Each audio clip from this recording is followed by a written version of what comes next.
Welcome to another episode of Life After Corporate, my friends. And if you're new to our show, welcome home. Entrepreneurship is a lonely journey, and it is a journey that's best taken with friends. And today I am introducing you to Meghann Conter. She is the founder of the Dames, an organization that I've been a member of probably for close to 2 years now. Welcome to Life After Corporate, Meghann Conter.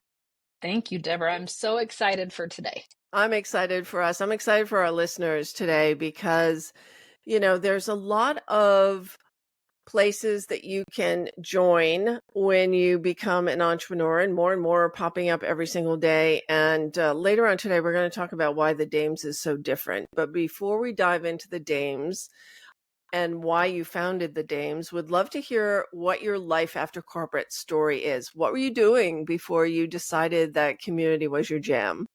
Yes. So I had about a 6-year stint in corporate. And while I learned some things, it was not my favorite period of time in my work life. I think that I was always born to be my own boss. I know that I'm a pioneer, and in the different organizations that I was part of as a corporate employee, I was always advocating for the underdogs. I was always advocating for women, and I was always advocating for more personal freedom within roles. And, that's just not necessarily popular with bosses. Yeah, not a popular stance to take in corporate. Not at all. So I just thought, to be perfectly honest, when I was in my last job, I thought, wow, if this is the way that my life for the next 40 years is going to be, I'm in trouble. I was just miserable in my work life. And I had a degree in marketing and French. And so I went into marketing and realized really quickly that the needle takes a really long time to move. And your work is very minimally seen. And the things that I was doing, it felt like it was going to take so long to make any big difference in any of the companies I was working in, that was really what got me so down. So when I was looking at the job that I was in, which was as a marketing director of an architecture firm, and trying to figure out where am I going to go next, 2008, this is where it was, the end of the year, and the housing market started to fall apart. So I was let go, and I was looking for jobs in 2009. Oh, fun time to be looking for a job. In marketing. Yeah. Which is the first thing that goes when the economy goes. Yeah. So, aside from the housing market at that time, because that was where it all started. So I was looking for jobs, and thankfully the universe put me right in front of several different entrepreneurs who picked my brain and who were asking me all kinds of questions about marketing and PR. And, this one of my friends said, "You really have a lot of knowledge in this area. Why are you looking for a job? Why don't you start your own business and start consulting?" And I just said, how the heck does that actually happen? I don't know what that looks like. I've always, when I went to university, we learned how to climb the corporate ladder. Everything that we studied in school at that time, they didn't have entrepreneurial studies back in the covered wagon days when I was in school. So they really, I was taught all the time that you're just going to get a job and you're going to climb that ladder. So I had no idea what that would look like. Within 2 weeks, I was in my, rented apartment with my new laptop computer, my new website, my new business cards, my new email address. And this friend of mine said, "Come with me to my leads group." Again, no idea what a leads group is, but 2 weeks in, I joined a leads group, and I just started figuring it out as I went along. So I was an accidental entrepreneur in, the way that our society would look at it. But I was in my world of spiritual beliefs, I was brought to that space. And that was what really saved me in many ways. So I started my business as a marketing consultant, doing guerrilla marketing and all kinds of, old school strategies. And social media was very, very on the fringe at that time. So I jumped right in and I started learning from all the early adopters of social media, became the first social media consultant in Denver, and, really grew my marketing consulting business from there. And Yeah. that was what led me to create the Dames later on. So it All was right. really not a great start in corporate, but I'm so grateful that it led me to where I am. Yeah, I lasted a little bit longer than you did, I think. I started in education and then said, wait a minute, why am I making less than garbage collectors and working harder? And so I started looking at, so I'm more ancient than you. So I started with, taking a continuing ed course in word processing, which I don't think I've ever shared on the show, and computer programming. So this is like before laptops, before personal computers even. I So love it. it was great fun. But yeah, corporate is an interesting place. It's not really conducive to people who want to make a difference or have a lot of flexibility in their time and how they work. And I think most of us listening to this podcast too, are accidental entrepreneurs. And it is this spiritual calling. And whether you get it early on or, 20 or 30 years in, it's like there's this, there's a card, and I don't know if oh yeah, it's one of my Oracle cards. It says, trust the niggle, and that's what I Niggle. tell What's a niggle? a niggle. The niggle is that little intuition that like bubbles up inside of you and won't Oh, leave you alone. That like persistent thought that what if?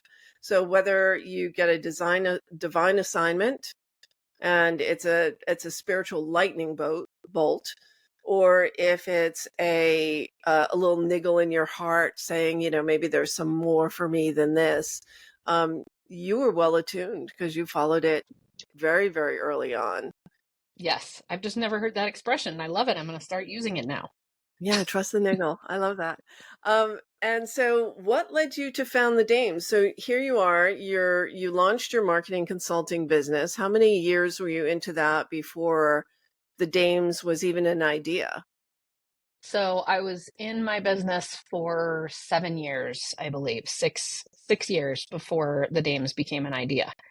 And I was in a business model that, while I was excellent at what I did as a consultant, I kept evolving and changing and got to the point where I was a marketing and branding consultant, and I would work with clients for typically a year to 3 years, totally revamping their brand and their marketing and their websites and everything, creating new marketing strategies, and then helping them hire marketing teams to come in and implement them. And I was phenomenal at it, and it gave me a capacity that was really small.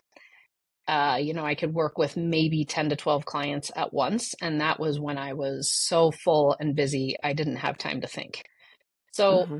and I had this, the consulting model, which I was not charging time for money. I was not trading time for money, thankfully, but I was still, it's great that you can make X amount per month, but there is a cap to how much you can make. And Hmm. I didn't want to go into group consulting. And so I was kind of just feeling like I wasn't the greatest business owner when I was a marketing consultant. I was like, I don't know how to grow and scale past where I am. I tried at one point to hire another coach that I was going to train, Hmm. and that didn't work, and it didn't feel right either. Hmm. I started my spiritual journey in about 2010, so right about the same time as Hmm. starting my business. And so, yes, I became very clear and very attuned to my intuition at an early time in my business ownership. I often talk about my business journey and my spiritual journey being one, because Hmm. they definitely walked right next to each other. It's weird that I'm speaking of it in the third person, but anyway, um, it was really a time for me that I had to look at, how am I going to grow to that next level? And I was in a mastermind group and talking with peers and really saying, you know, they were asking me, what is it that you really want more than anything else in business? And I said, I want to really be able to have fun.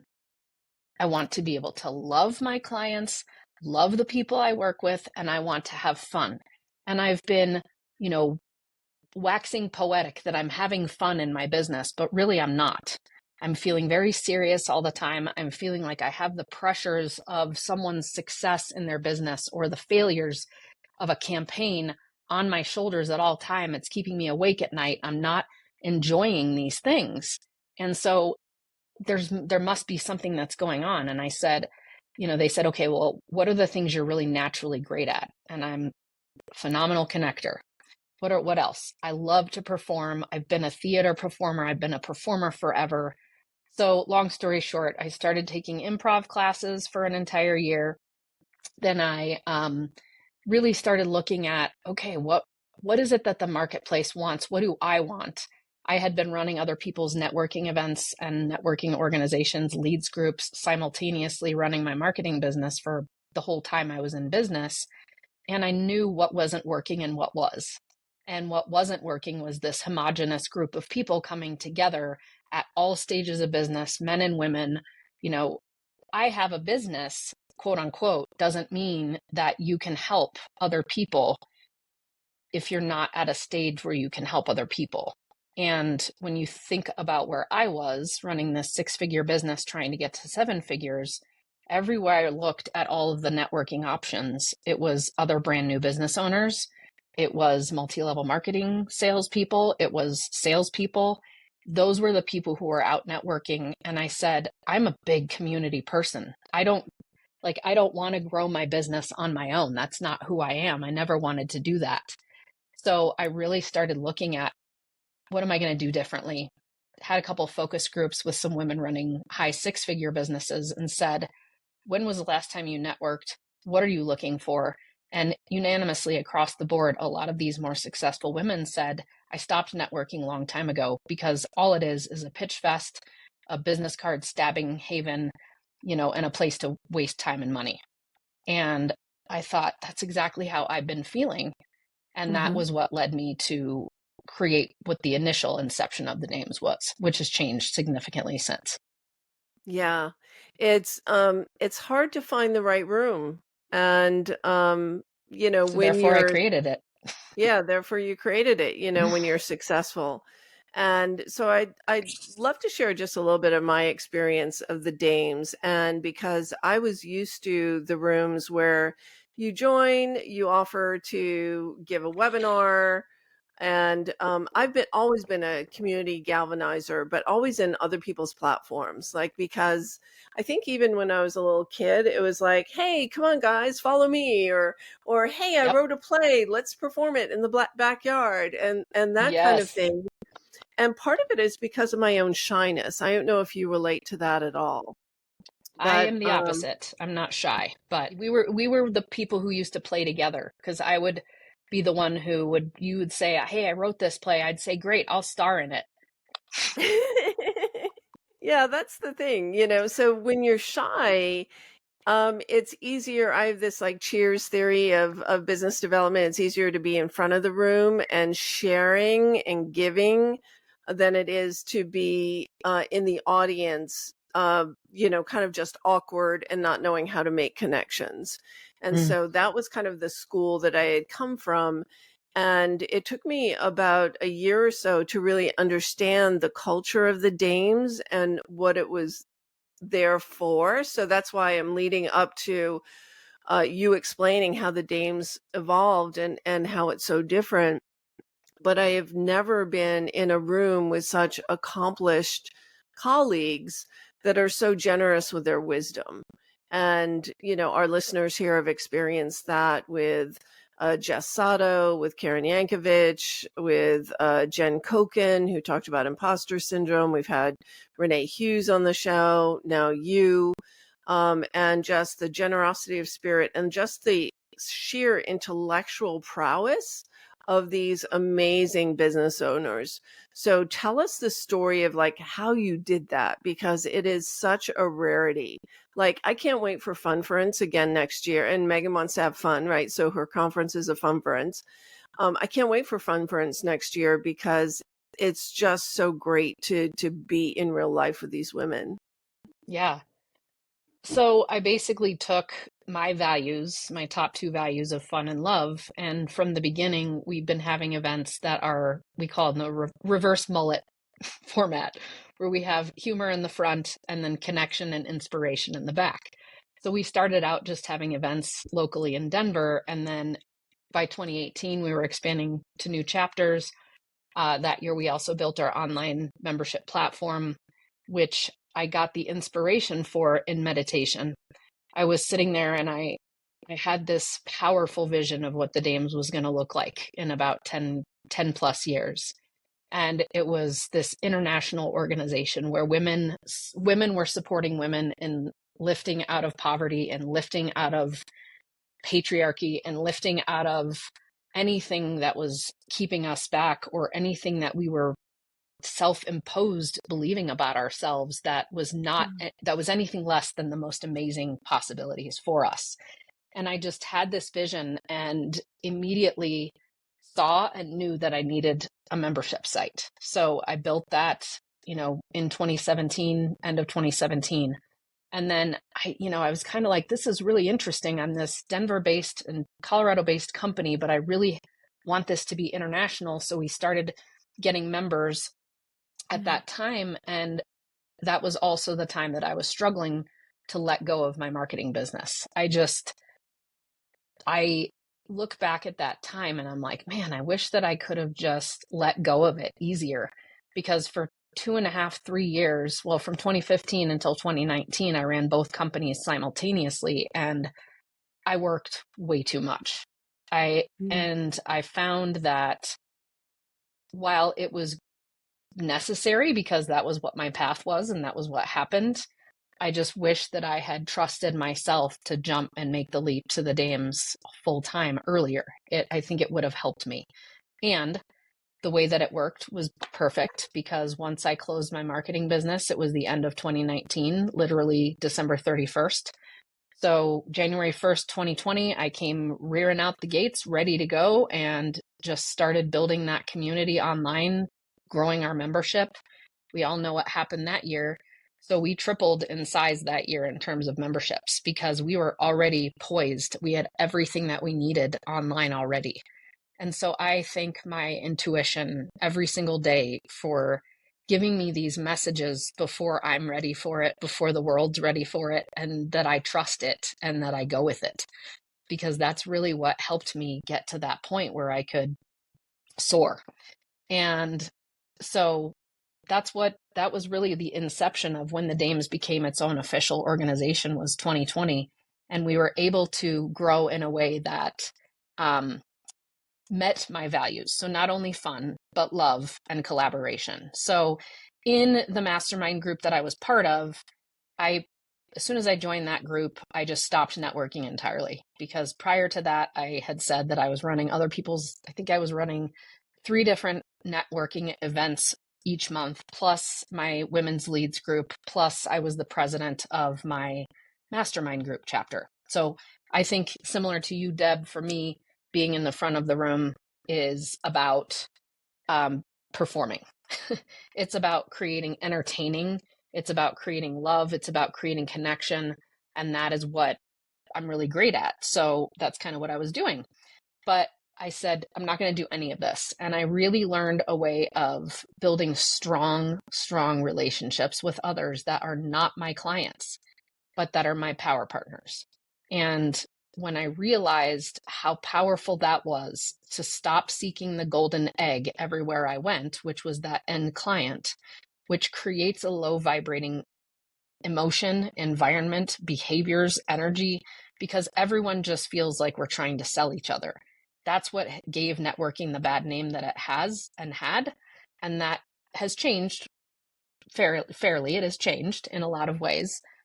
But I knew that in order to really grow my business, I needed to find other women who are of my caliber, who were higher up than me, and I couldn't find them anywhere.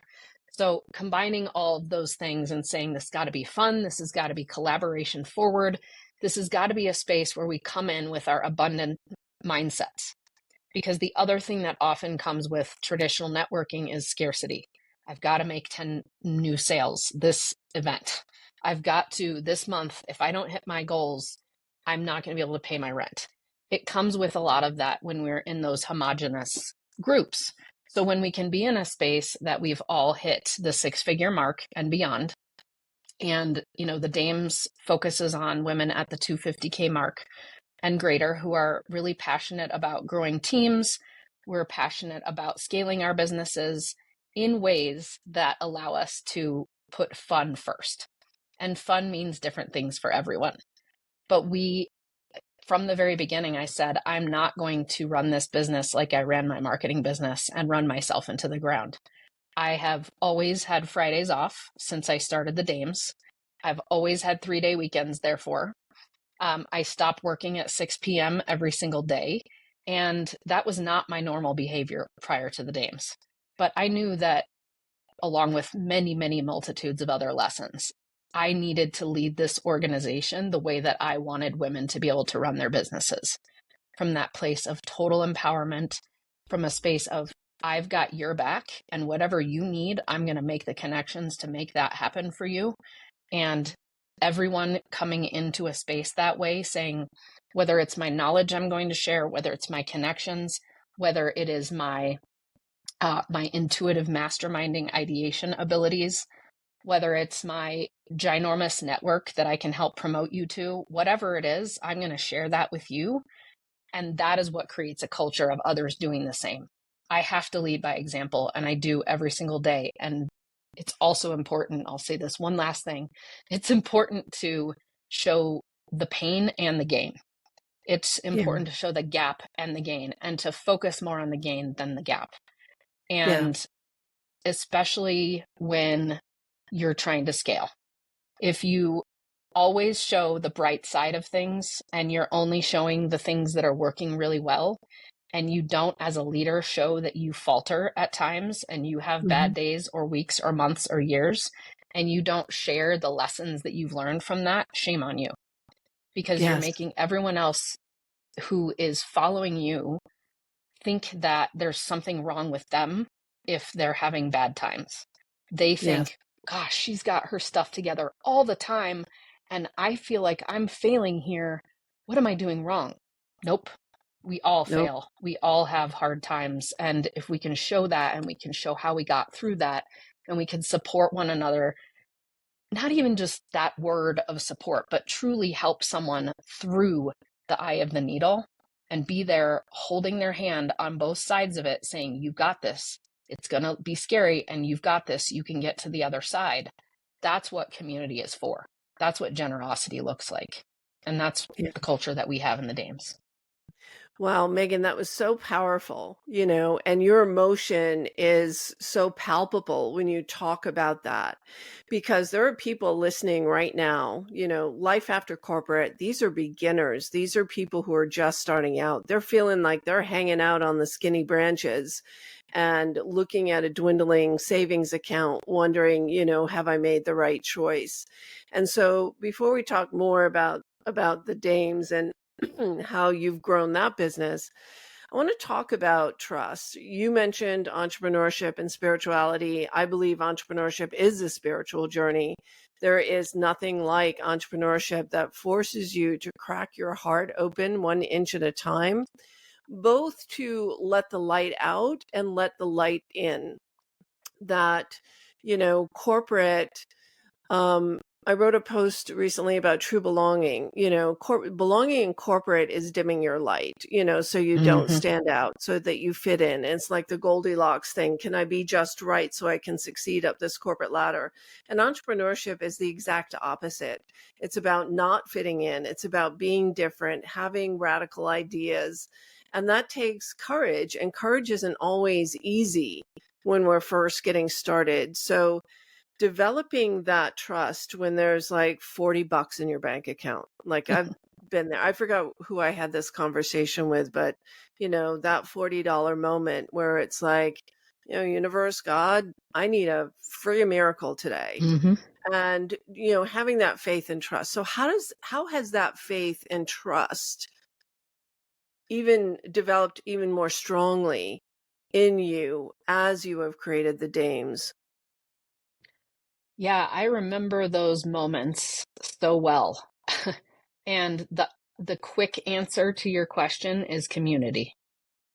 As soon as I realized that as soon as I built the Dames, even from the very beginning, we have what we call our ODs. We have a good, strong core of us that have been around since that first event, 2015, 2016, that we have each other and we have each other's backs in ways that, in improv, we talk about it all the time. Like, you have to have your other fellow team members, you have to have each other's backs. And we have each other's backs in ways that makes it so that we can try things that make us really fearful, and we can try things that feel like we're not ready for it, and the others are there for us saying, yeah, you can, and here's some pitfalls to avoid, and here are some shortcuts to take, and so this is the importance of being part of a community who's at your level and at the next level and the next level.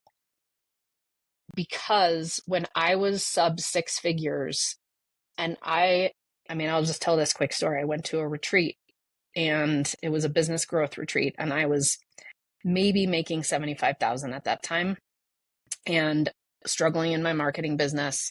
I was there with two other friends, one who had crossed over the 6-figure mark years before, another one who was close around me. And then we were at this retreat with probably 10 other people who were $1 million business owners, high 6-figure business owners, etc. And I felt like the biggest failure because the material that was being taught as if it was the same concepts, the same everything for if you're sub 6 figures or if you're 7 or 8 figures.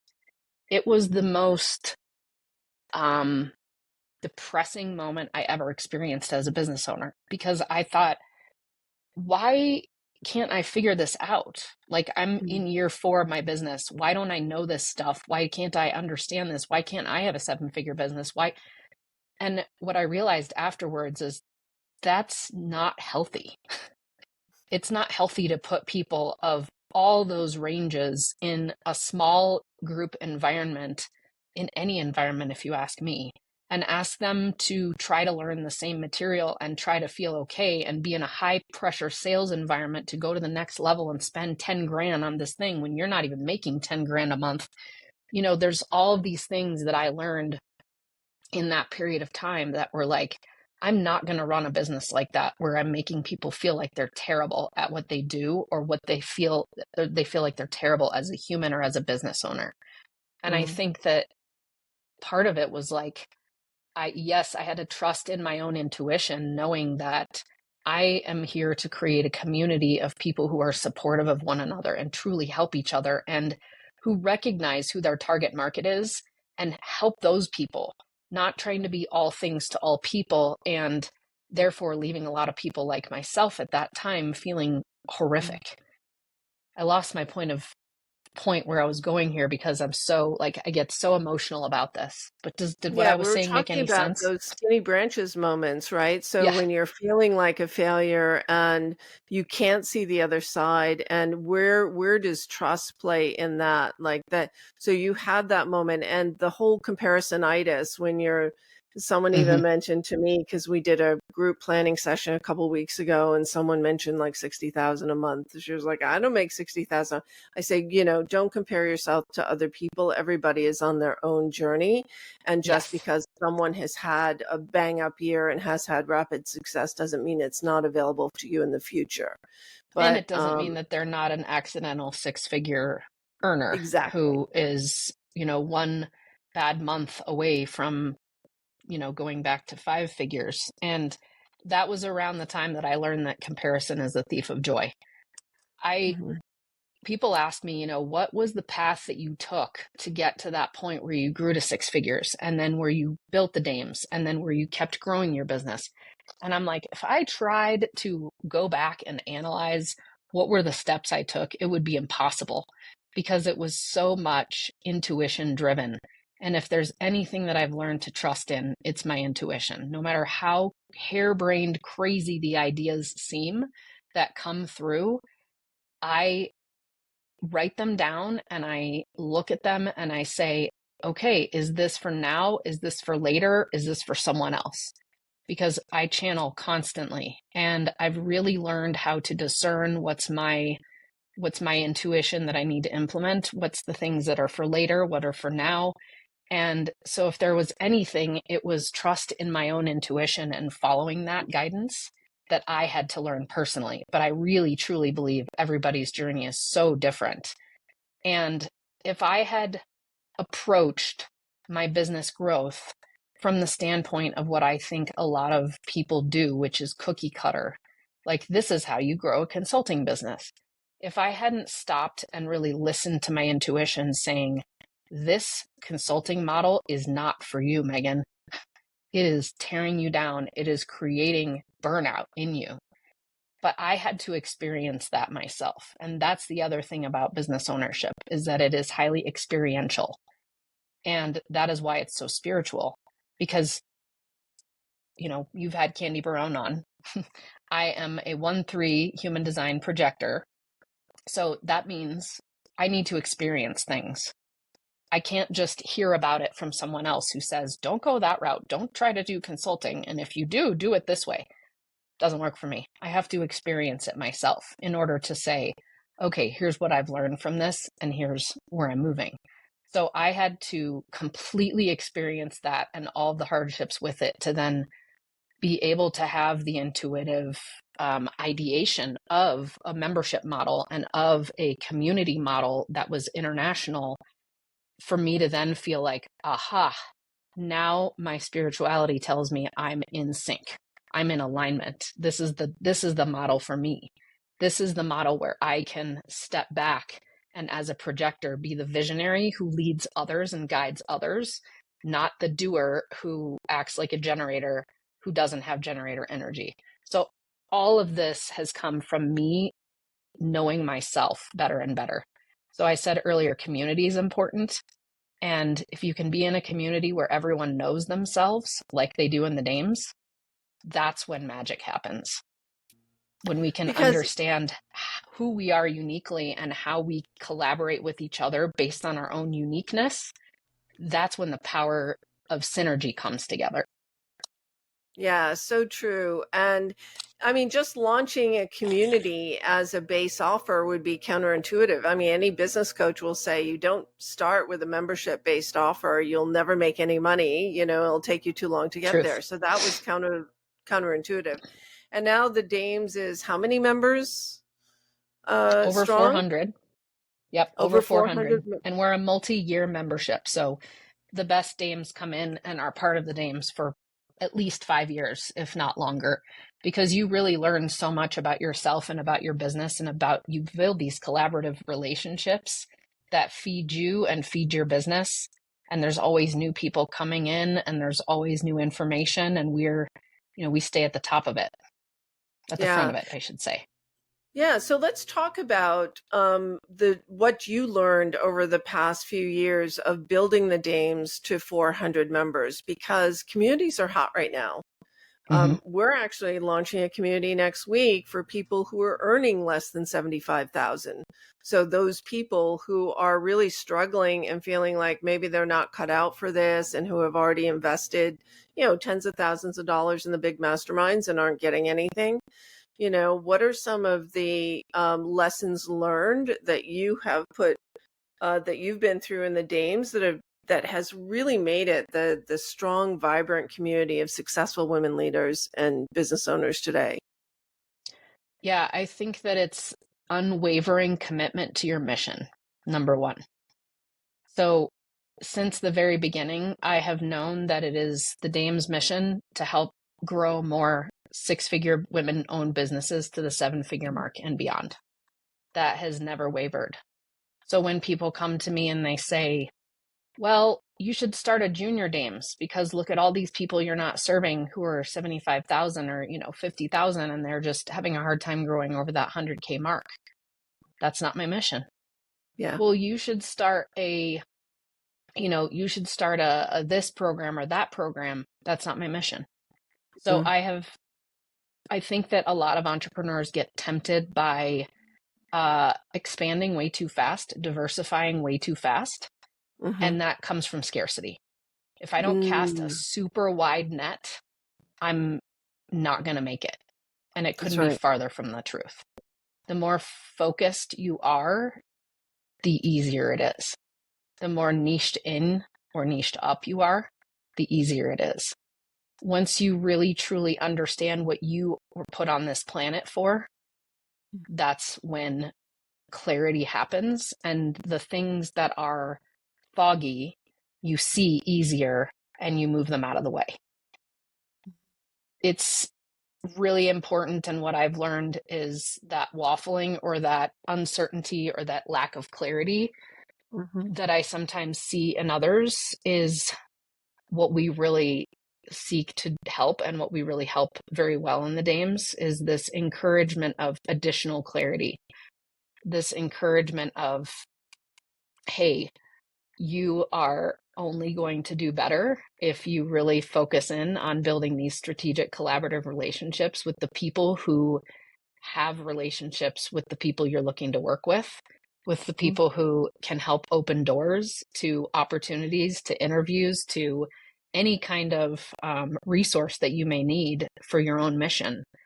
But I think a lot of people are like, they bulldoze past the mission and the vision, or they put together something that's really, I don't know.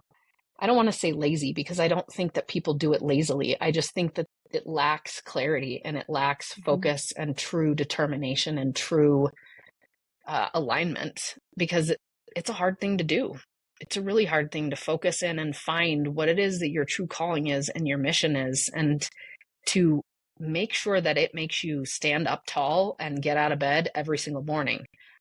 And so that was one of the big things that I learned, is like my marketing business, I didn't have that. I didn't have that strength of motivation from clarity and from a declaration of what I'm here for, because I didn't even know until I had that vision when I was in the Dames of what this organization is building toward. I didn't have that. So that's key. And then from there, you develop your values and what it is that your values become your decision-making tools. Same thing with your mission and vision. If your values can't be like a filter or a sieve that you run ideas through, they're not strong enough yet. So again, if I had backed down when people told me humor doesn't make sense for a business organization, yes, it freaking does. Because we are You've way never too been to the serious. conference. Yeah, we are way too serious in business. And that creates this hardening of all of us. And we come to things like events with this protective outer shell. And as soon as we can laugh and just break that down and break it ourselves open, it's palpable. I see it in the room every single time at Funference, every single time at our in-person events and our chapters. I see the breakdown of the shell that's been protecting these women from all of the things that we have to deal with. But we have to be in an environment like the Dames where we can feel safe enough to let down that guard and to truly trust that these women have our backs and we are here to support one another. And if I don't decide that I belong and truly step in with both feet forward and move in the direction of the culture, which is collaboration and supporting and helping each other get to those next levels, and if I don't build my business knowledge and acumen and skill sets, then I'm never going to belong, because I don't decide that I belong. So I'm interested in hearing what you say from your perspective. You know, you said it took you a while to get the understanding of the culture. Yeah. Can you describe the transformation you had to go through to really understand it? Yeah. My past experience has been it's interesting. I'm going to say this because it's not how I identify, but it was very transactional. Mm-hmm. So for instance, this week I did a presentation, The Growth Strategies for Challenging Times, which I've done for the Dames as well. And, my expectation is people are going to book on my calendar. I'm going to have conversations. I'm going to get clients. And so I walked into the Dames with that same expectation. And I'm like, well, wait a minute. Like, I'm doing my regular thing here. I'm coming in, I'm pouring into the community, I'm giving. No one's booking time on my calendar. I haven't closed a single client from this membership. And then when I went to the Funference this year, it was really, it took me a full year to kind of understand. So I started a pod because I am relational, right? I know that my values is relational. I love people. I love connection. I have to have my group, right, of people I relate with. And so I said, well, and it was your suggestion. You're like, Deb, why don't you start a Power Pod? And I said, okay, well, we'll start Power Pod with people who have worked with corporate women or who help them transition out of corporate, and we'll start that conversation. And at first I even set up the pod like a referral pod, like it was active. We want to refer to each other, almost like a BNI kind of thing. And I was like, okay, that's not working.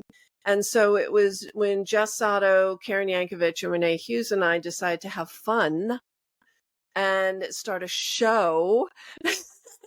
And we created a LinkedIn show called Entrepreneurs Unfiltered. And we don't care really if anyone else is getting anything out of the show. We just have a shit ton of fun every single Tuesday for half an hour. And it was our idea for like, well, let us create a leveraged way of exposing you to my audience. And then you can expose me to your audience. And even though we've even talked in the room, because three of us are kind of competitive, we could do something similar, even though everyone has their unique approach and zone of genius. But the competition conversation never comes into it. It's all about collaborating and having fun and not really caring if we get anything out of it, you know? And that was a complete mindset shift for me.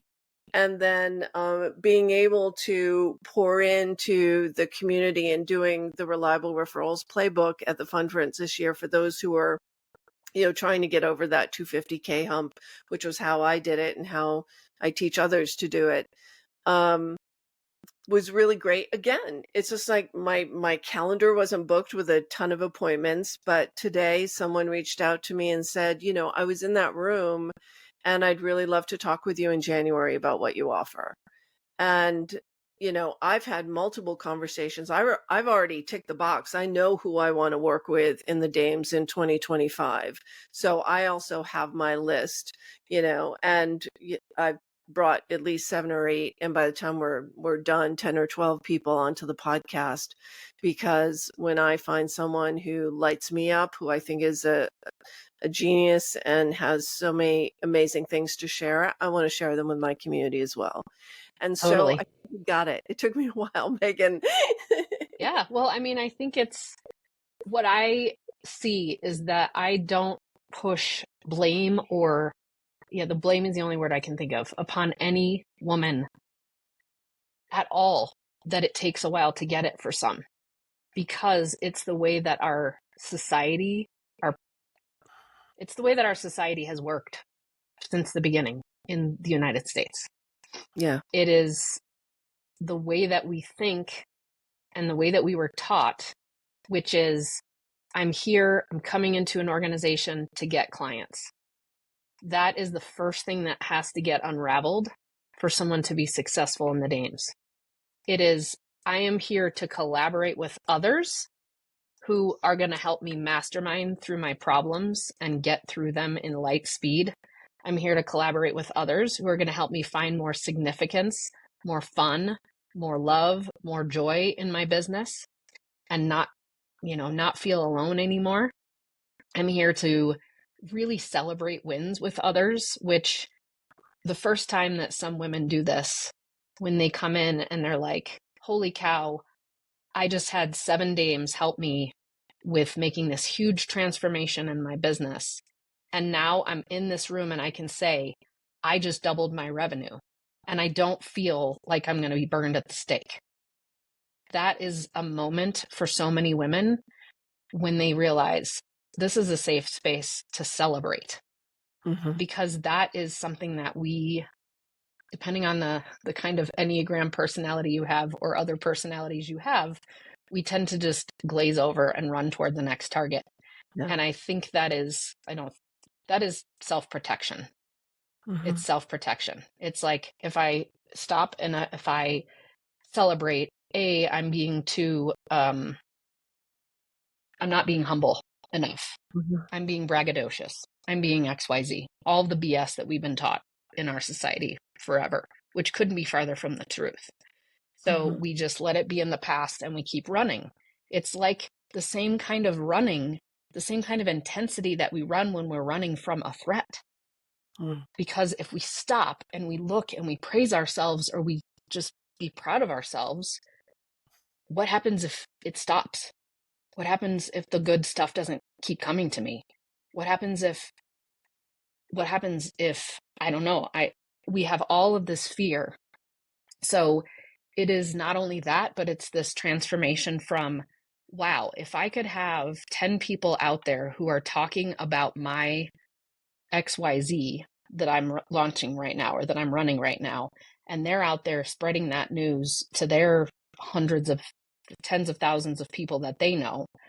And that's because they've gotten to know me, like me, and trust me, and they understand who my target market is, and I've given them the messaging that they need, and I can go out there and I can have a much bigger footprint because of that.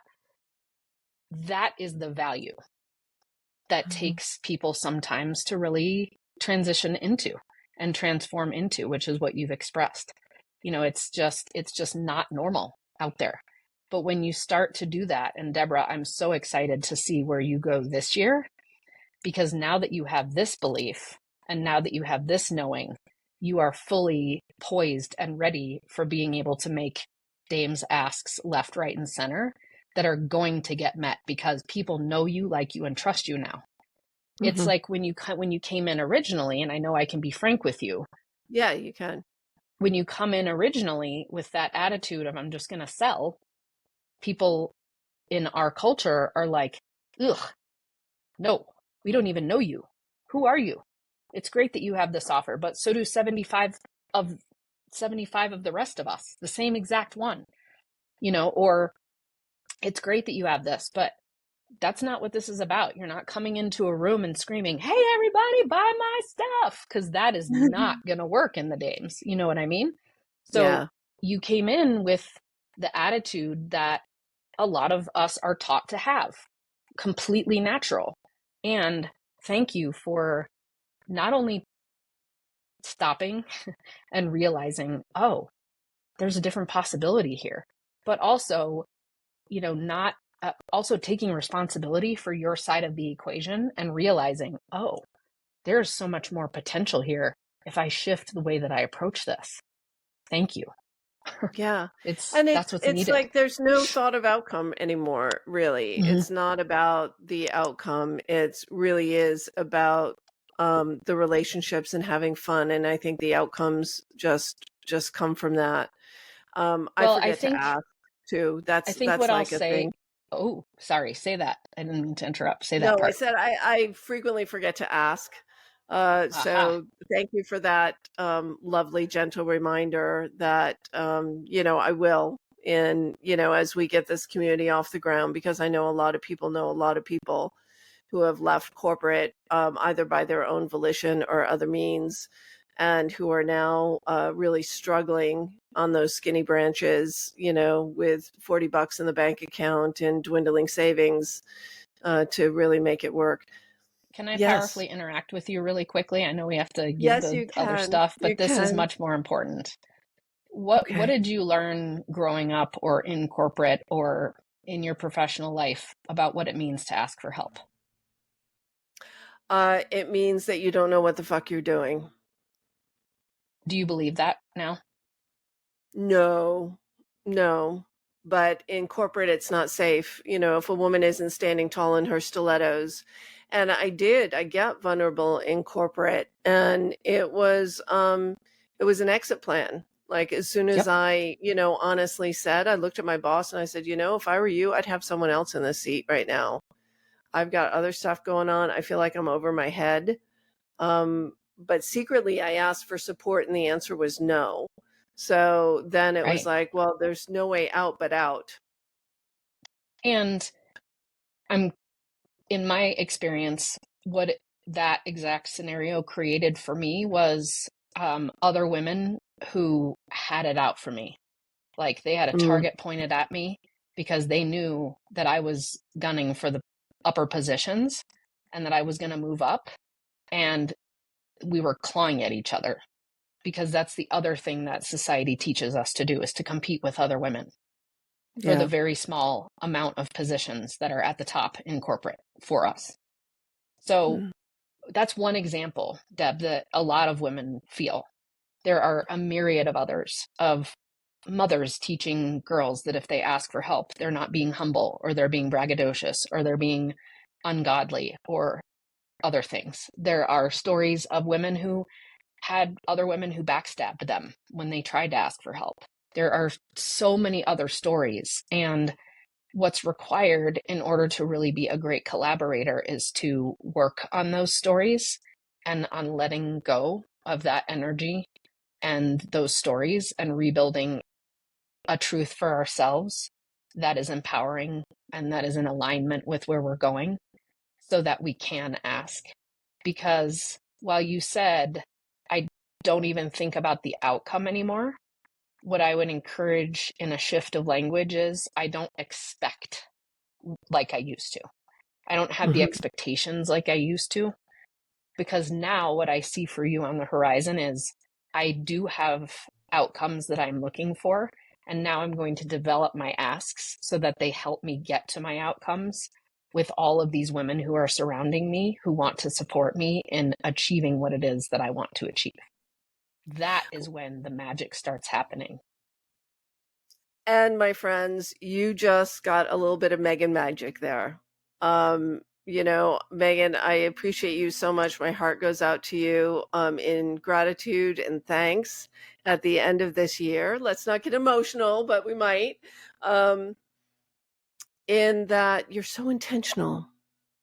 You're so intentional. Like, your intuition became an intention.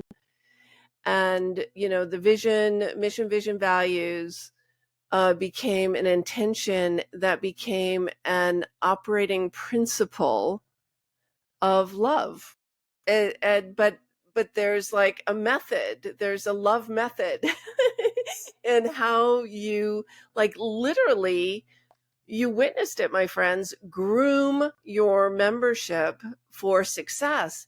And that is something that's really hard to do one to many when there's 400 friggin' members in the group. So, and you have to let go and constantly believe in the second agreement. Don't take things personally, because for every one of Deb who receives, there are many others who fight back and who don't want to shift and transform and make it my fault or someone else's fault.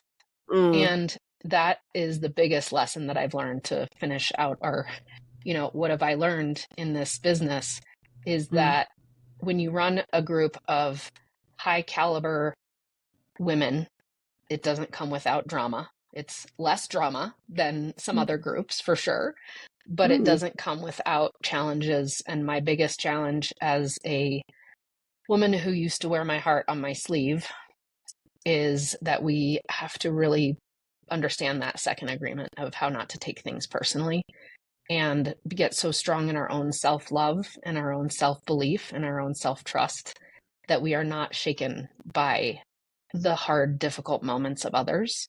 And we instead just pour more love into them and recognize that that's where they are, and that's okay. Yeah. Wow. What a great way to kick off our year. I believe you'll be one of our very first episodes in 2025, Meghann. Thank you so much for sharing your journey, sharing your wisdom, and sharing your heart with our listeners. And my friends, if this has inspired you, and you are someone who is wanting to get out of the messy middle, which, as we call this, 250 to 500 on our way to seven figures, is very messy middle, and be supported with a community of supremely high caliber, brilliant women business owners, then please join the Dames. It's the dames.co. DAMES.co, thedames.co. Please join us. Meghann is the best hugger in the universe. Join us in Denver in October.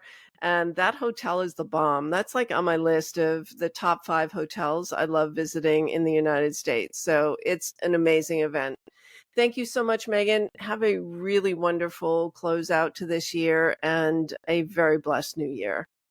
Thank you. And for everyone listening to this then in the new year, let's make 2025 the best year we possibly can. Thank you, Deb. Amen.